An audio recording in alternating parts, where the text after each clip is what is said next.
At ang ating mema topic for the day, grabe na yung mga human CCTV natin na nagkalat. Kung sa ibang bansa, paparazzi yan, dito sa Pinas, ang tawag dyan, human CCTV. Ang mga celebrity o mga influencers talagang walang kawala sa mga netizen dahil diretso upload agad sa social media ang kanilang private life.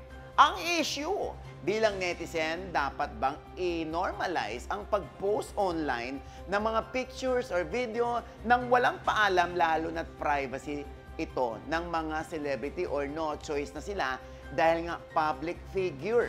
Nako, quizmates, ano ang masasabi ng mga katabi niyong kapitbahay dyan? Yes, Mama Og. Siyempre may masasabi ang ating kapitbahay na si Daniel. Ano bang masasabi mo dyan, Daniel? Para po sa akin, dapat hindi na po ito ipopost dahil private time po ito ng mga artista. Ay, para sa kanya, hindi na i-post. Anong masasabi naman ng ating kapitbahay dyan, Ton? Feeling ko sasalungat si ate dyan. Ate, ano po ang masasabi ninyo? Para sa akin, okay lang na i-post yung ginagawa nila kasi mga artista sila eh.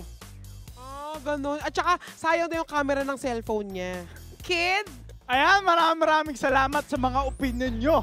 At dahil dyan, meron kayong regalo from Sulit TV, powered by TV5. Ayan, mas mapapanood nyo na ng malinaw at widescreen ang Quizmosa at iba pang TV5 shows. Kaya naman, back to you, Mama Ogs! Eto na ang aking quiz motto o natutunan sa issue na ito.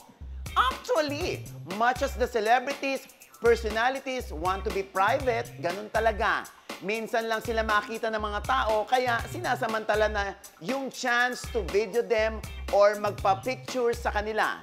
May mga mine-maintain din kasing Sokmed account sa mga netizen. At syempre, pangyabang nilang makakuha ng video ng artista o makapagpa-picture man lang. At ayun na nga, ipopost nila yun sa Sokmed nila. Kaya medyo habaan lang ng mga artista ang pasensya sa mga gustong magpa-picture. Kung hindi nila kayang sumagot ng lilipas din yan, na parang si Diwata sa mga tao, basta behave na lamang sila pag nasa public places ang mga artista para hindi na sila maintriga pa. Mas nakakalungkot yung artista ka pero hindi ka na pinagkakaguluhan. Ibig sabihin, wala ka ng dating.